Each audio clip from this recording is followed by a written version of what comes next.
Brother and sisters, இன்னைக்கு நம்ம பார்க்க போறது கைஜூ நம்பர் 8ல சீசன் 1 எபிசோட் 2 தான் இன்னைக்கான வீடியோல நம்ம பார்க்க போறோம். இது இந்த சீசனோட ஃபைனல் எபிசோடா இருக்கிறதுனால அதுக்கேற்ற மாதிரி இந்த எபிசோட கொஞ்சம் ஒருத்தா தான் இருக்கும். சீசன் 2 வருமானங்கிறது தெளிவா தெரியல, பட் வந்துச்சுன்னா நம்ம சேனல்ல கண்டிப்பா நான் அப்லோட் பண்றேன். சரி, ரொம்ப பேசாம டைரக்டா கதைக்குள்ள போயிடலாம். கதையோட ஆரம்பத்திலேயே ரெனோ என்னடா பண்ற, ஒண்ணு நீயே ரொம்ப புஷ் பண்ணிக்காத, அந்த வயசானவருக்காக நீ வருத்தப்படுற, ஆனா அதுக்குன்னு நீ இந்த அளவுக்குலாம் புஷ் பண்ணிக்காத. அதுக்கு ரெனவோ நான் இன்னும் கொஞ்சம் ஸ்ட்ராங் ஆகணும், ஏன்னா அப்பதான் எல்லாரையும் என்னால ப்ரொடெக்ட் பண்ண முடியும்னு சொல்றான். சரி, அந்த வயசானவர் திரும்பி வருவாருன்னு நீ நம்புறியா? கண்டிப்பா நான் நம்புறேன், அவர் திரும்பி வருவாரு. அப்படி அவர் வரப்ப நான் வேக்கா இருந்தானா அது நல்லா இருக்காது. அப்ப சரி, நானும் உன் கூட சேர்ந்து ட்ரைனிங் எடுக்கிறேன்னு இவனும் ட்ரைனிங் எடுக்க ஆரம்பிச்சிடறான். அந்த இடத்துக்கு இவங்களோட சீனியர்ஸ் வந்து இன்னைக்குதான் கவுகவா என்ன பண்ண போறாங்க அப்படிங்கறத முடிவெடுக்க போற நாள்னு சொல்றாரு. கூட அந்த இடத்துக்கு கேப்டன் ஒஷினோவும் போயிருக்கிறதுனால ஒரு நல்ல செய்தி வரும்னு நாங்க எதிர்பார்க்கிறோம். இந்த அளவுக்கு மினாஷனா மேல இவங்க எல்லாரும் நம்பிக்கை வச்சிருந்தாலும் ஹெட் குவார்டர்ஸை பொறுத்த வரையும் இவளை யாருமே பெருசா கண்டுக்கல தான் சொல்லணும். டைரக்டர் ஜெனரல் நம்பர் 8 பாக்குறதுக்காக போயிருக்காரு. அவங்க திரும்பி வர வரையும் இந்த இடத்துல நீங்க வெயிட் பண்ணுங்க. நீங்க ஒரு விசிட்டரா தான் இந்த இடத்துக்கு வந்திருக்கீங்க, அதனால உங்களுக்கு உட்காரத்துக்கு பர்மிஷன் இல்ல. இதே நேரத்துல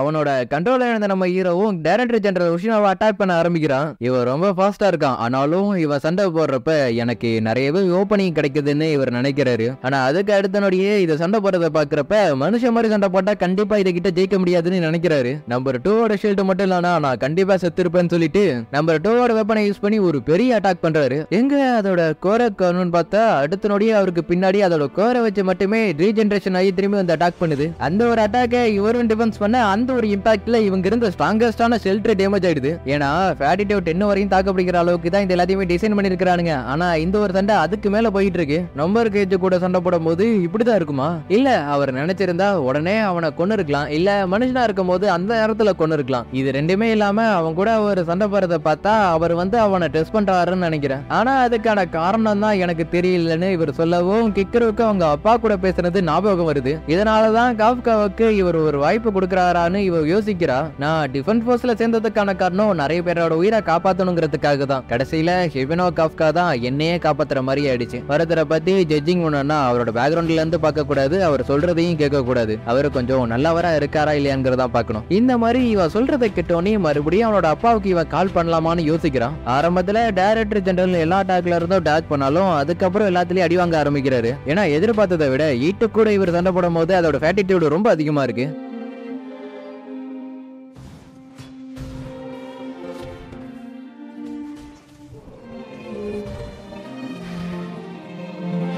இல்ல இதை எப்படியாச்சும் நான் நிறுத்தி ஆகணும்னு நம்ம ஹீரோ நினைக்கிறான். இதோட முடிவுல நானே அவரை கொன்னுடுவேன்னு நினைக்கிறேன். கிக்கரவும் நடக்கிறது எல்லாத்தையும் மேல இருந்து பாத்துக்கிட்டு இருக்கிறா. இல்ல நான் அவரை கொல்ல மாட்டேன்னு நம்ம ஹீரோ நினைச்சாலும் அவனோட கண்ட்ரோல் அவங்கிட்டே இல்ல.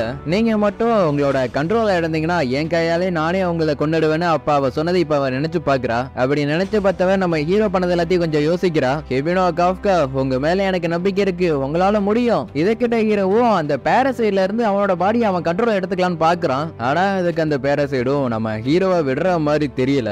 ஏன் எனக்கு மட்டும் எப்பயுமே இந்த மாதிரி நடக்குது? என்ன பண்ண நினைச்சாலும் கடைசியில இவனுக்கே அது ஒரு பேக் ஃபயரா மாறிடுச்சு. இங்க டைரக்டர் ஜெனரல் சின்னமையாவும் எனக்கு கொஞ்சமா நம்பிக்கை இருந்துச்சு, ஆனா இப்ப அது இல்லாம போயிடுச்சுன்னு சொல்றாரு. அவனந்தான் எல்லாம் போச்சுன்னு நம்ம ஹீரோ நம்பிக்கை தளர விடுறா. அந்த ஒரு நொடியில நான் உனக்காக எப்பயுமே வெயிட் பண்ணிட்டு இருப்பேன்னு வீணா சொன்னது ஞாபகம் வரவும் யாரும் எதிர்பார்க்காத மாதிரி நான் ஒன்னும் கைஜூலாம் கிடையாது, நான் ஹிபினோ காஃப்கான்னு நம்ம ஹீரோ சொல்றான்.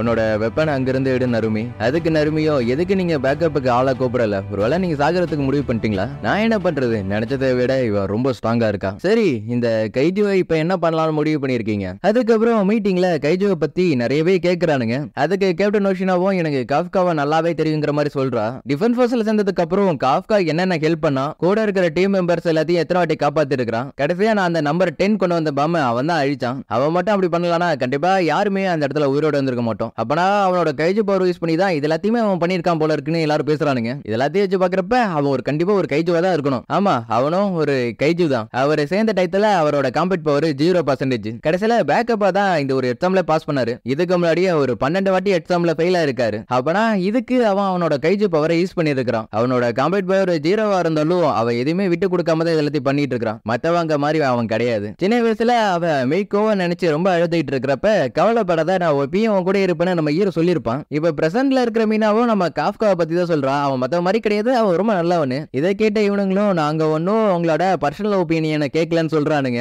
இதுக்கு டைரக்டர் ஜெனரல் ஷினோமியாவும் என்ன சொல்றாருன்னா, கேப்டன் ஓஷிரோ நீங்க கொடுத்த ரிப்போர்ட்டுக்கு ரொம்ப தேங்க்ஸ். நீங்க இங்க இருந்து போகலாம். நாங்க எல்லாரும் முடிவு பண்ணிட்டோம் அந்த கைஜுவை வெப்பனை மாத்துறதுக்கு. நீங்க இப்ப என்ன முடிவு பண்ணிருக்கீங்க டைரக்டர் ஜெனரல்? அந்த நம்பர் 8 இப்ப நம்ம என்ன பண்ண போறோம்னா, என்னால அந்த நேரத்துல எதுவும் பண்ண முடியல. ஆனா உன்னை அழ வச்ச கைஜுவை கண்டிப்பா அழிப்பேன்னு நான் வாக்கு கொடுத்தேன். சப்போஸ் எல்லா சென்ஸையும் எழுந்து நானே ஒரு கைஜுவை பாடுறேன்னா என்ன நானே அழிச்சுப்பேன்னு நான் முடிவு பண்ணேன். இப்படி எல்லாத்தையும் நினைச்சு பார்த்தா நம்ம ஹீரோவும் என்னது இது நான் உயிரோட இருக்கேனா, ஒரு வழியனே கண்ண முடிச்சிட்டேனே டைரக்டர் ஜெனரல் ஷினோமியா சொல்லவும் பயபல பயந்தாடுறான். நல்லவேளை உங்களுக்கு எதுவும் ஆகல, உங்களுக்கு மட்டும் ஏதாச்சும் ஆயிருந்துச்சுன்னா நான் எப்படி கிக்கரோட முகத்துல முழிக்கிறது? ஃபைனலி நான் ஒரு மனுஷன் தான் அப்படிங்கறத நீங்க கன்ஃபார்ம் பண்ணிட்டீங்களான்னு நம்ம ஹீரோ கேக்குறான். உனக்குள்ள ஒரு ஹியூமனோட ஹார்ட் இருந்துச்சுன்னா சண்டை போட்டுட்டு இருக்கும் போதே நீ செத்து இருப்ப. அதனால நீ ஒரு கைஜு அப்படிங்கறது நாங்க முடிவு பண்ணிட்டோம். கவுன்சில்ல பேசும்போது நிறைய பேர் உன்னை ஒரு வெப்பனா தான் மாத்தணும்னு பேசுனாங்க. ஆனா டைரக்டர் ஜெனரல் ஷினோமியா தான் அவனை வெப்பனா மாத்தினா அந்த அளவுக்கு நமக்கு பவர் கிடைக்குமான்னு தெரியாது, வேணா நம்ம அவனே ஒரு வெப்பனா பயன்படுத்தலாம்னு சொல்லியிருப்பாரு. என்ன சொல்றீங்க? பக்கத்திலேயே ஒரு கேஜ் வச்சுக்கிறதா? அதுக்கெல்லாம் வாய்ப்பு இல்லைன்னு மத்தவனுங்க எல்லாரும் சொல்லியிருப்பானுங்க. இருந்தாலும் இதுக்கு முன்னாடி இந்த மாதிரி எதுவும் நடந்தது கிடையாது.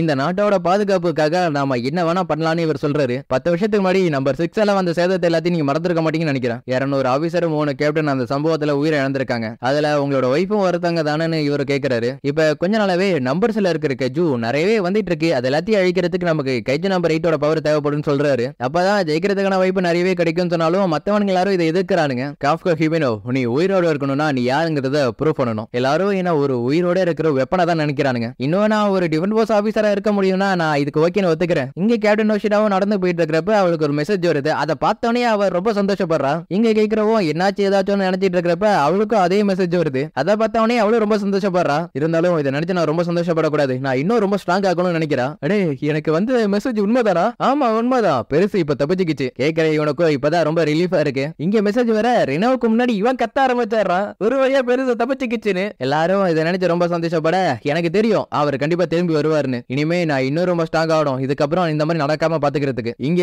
வைஸ் கேப்டன் ஓஷினோவும் டிஃபென்ஸ் ஃபோர்ஸுக்குள்ள ஒரு கைஜு இருக்குன்னு தெரிஞ்சா என்ன நினைப்பானுங்க மத்தவனுங்களா? இதெல்லாத்தையும் நம்ம ஒரு ரகசியமா தானே வச்சுக்க போறோம். ஒரு நாள் இல்லனா ஒரு நாள் கண்டிப்பா இது எல்லாமே வெளில தெரியதானே போகுது. இதுக்கு மேல இதுக்கப்புறம் எல்லாமே ரொம்ப கஷ்டமா இருக்க போகுது. இங்க நம்ம ஹீரோவும் பேசிட்டு இருக்கும் போதே தொங்கிடுறான். அதுக்கப்புறம் கிளீனிங் கருப்புல நம்ம ஹீரோ கூட வேலை பார்த்தவனுங்களாரும் ஒன்னா உட்கார்ந்து இருக்கானுங்க. அதுல ஒருத்தர் செஸ் கேம் விளையாடுறான். ஆனா ஆரம்பிச்ச 7 நிமிஷத்துல தோத்து போயிடுறான். நம்பர் 9 விளையாட வந்து ஒரு வாரம் தான் ஆகுது. ஆனா அதுக்குள்ளே நம்பர் 1 பொசிஷன் உட்காந்துட்டான். பார்த்தா இந்த நம்பர் 9 தான் மனுஷங்க எந்த அளவுக்கு புத்திசாலியா இருக்காங்களா இல்லையாங்கிறத டெஸ்ட் பண்ணிட்டு இருந்திருக்கான். இப்போதைக்கு தேவையானது எல்லாமே உனக்கு கிடைச்சதுனால நம்மளோட திட்டத்தை செயல்படுத்த வேண்டியதுதான் அப்படிங்கிற மாதிரி சொல்றான். மனுஷங்க பக்கம் போன கைஜோட பவரை திருப்பி நம்மளோட பக்கம் கொண்டு வரதுக்கான நேரம் வந்துருச்சு. இப்படி இந்த நம்பர் 9 சொல்லவும் இந்த இடத்துல இந்த சீசன் 1 கம்ப்ளீட் ஆகுது. இதுக்கு முன்னாடி வரையும் இந்த நம்பர் 9 இன்டெலிஜென்ட் ரொம்ப கம்மியா தான் இருந்துச்சு. ஆனா கடந்த ஒரு வாரத்துல இருந்து இதோட இன்டெலிஜென்ட் முன்ன இருந்ததோட ரொம்ப அதிகமா இருக்கு. ஏன் இது மனுஷங்களை பத்தி இந்த அளவுக்கு ஸ்டடி பண்ணுது, இதை வச்சு அது என்ன பண்ண போகுது அப்படிங்கறது எல்லாத்தையுமே வரப்போற சீசன்ல பார்த்து தெரிஞ்சுங்க. சப்போஸ் சீசன் 2 வந்துச்சுன்னா கண்டிப்பா நம்மளோட சேனல்ல நான் அப்லோட் பண்றேன். சரி ரொம்ப பேசாம அடுத்த ஒரு நல்ல சீரிஸ்ல பார்க்கலாம். Bye, see you, take care, bye, love you all, see you again.